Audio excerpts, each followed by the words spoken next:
Acum câteva zile am primit o invitație pe Facebook la o expoziție de fotografie. Mi s-a părut un pretext bun să mai ieșim să socializăm.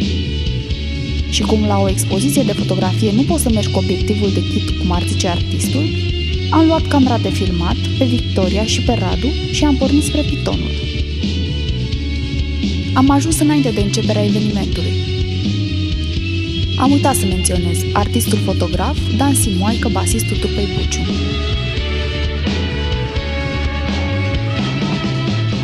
Fotografi destui la tot pasul cu aparatele spectaculoase. Cântăreți de la Bucium, fără instrumente de data asta. Pe scurt, lume bună, fără fum de țigară, fotografii minunate, gina, bișcoturi și șampanie. Victoria a fost mulțumită.